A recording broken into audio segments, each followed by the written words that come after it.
Hello అండి, నమస్తే. నేను శ్రీలక్ష్మి. ఈరోజు మన వీడియోలో ఫోన్లు వాడే ప్రతి ఒక్కరికి ఉపయోగపడే ఒక మంచి ఐడియా అండి. చూస్తే మీరు కూడా సూపర్ అంటారు.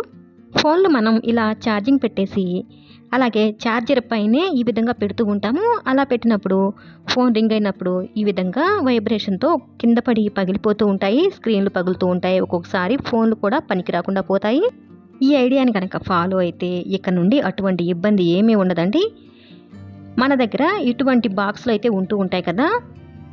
ఏదో ఒక సందర్భంలో ఏవైనా కొన్నప్పుడు ఇటువంటి అట్టపెట్టెలు వస్తూ ఉంటాయి.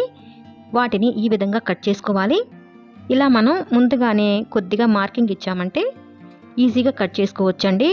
అంటే అటు ఇటు పోకుండా నీట్గా కట్ అవుతుంది. తర్వాత ఈ అట్టపెట్టెని కొద్దిగా అందంగా రెడీ చేసుకోవడానికి నేను ఇక్కడ గ్లిటర్ షీట్ తీసుకున్నాను. నా దగ్గర ఆల్రెడీ ఉందని నేను ఆ షీట్ని యూజ్ చేస్తున్నానండి. లేదంటే ఇంట్లో ఏదైనా మిగిలిపోయిన బ్లౌజ్ పీసులు కానీ లేదంటే ఏదైనా డిజైన్ పేపర్స్ ఉంటాయి కదా, వాటినైనా సరే ఈ విధంగా అతికించుకోవచ్చు. అట్టపెట్టెని పెట్టి దాని సైజులో కట్ చేసుకుని ఈ విధంగా అతికిస్తున్నానండి. హాట్ గ్లూ పెట్టి అతికిస్తున్నాను. తర్వాత అడుగు భాగం స్టిఫ్గా లేకుండా వంగుతున్నట్టు అనిపించింది. అందుకే అదే అట్ట ముక్క ఇందాక మనం కట్ చేసుకున్నాం కదా, దాన్ని ఈ విధంగా కట్ చేసుకుని అంటే అడుగు భాగానికి సరిపోయేలాగా కట్ చేసుకుని ఇలా హాట్ గ్లూ పెట్టి అతికిచ్చేస్తున్నాను. ఇప్పుడు మనకి అడుగు భాగం బాగా స్టిఫ్గా నీట్గా ఉంది. చూసారు కదండి ఎంత అందంగా ఎంత నీట్గా ఉందో. మనం బయట నుంచి కొన్న ఆర్గనైజర్ లాగే చాలా అయితే చాలా బాగుంది.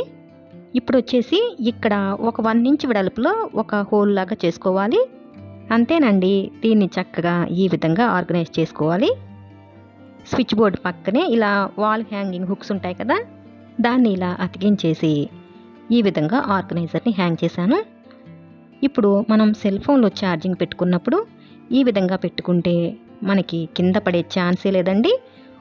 ఏమైనా కాల్స్ వచ్చినా సరే మనకి ఈజీగా కనపడుతుంది. అంతేకాదండి, నార్మల్గా కూడా మనం ఫోన్ని వాడనప్పుడు ఇంట్లో అక్కడ ఇక్కడ పెడుతున్నాం కదా, ఇప్పుడు మాత్రం చక్కగా ఈ ఆర్గనైజర్ని వాడుకోవచ్చు. ఐడియా బాగుంది కదండి. నచ్చినట్లయితే ప్లీజ్ అండి తప్పకుండా వీడియోని లైక్ చేసి అలాగే మీ అభిప్రాయాన్ని కామెంట్ సెక్షన్లో తెలియజేయండి. ఇంకా ఛానల్ కూడా సబ్స్క్రైబ్ చేసుకుని పక్కనే ఉన్న బెల్ ఐకాన్ని యాక్టివేట్ చేసుకోండి. Thanks for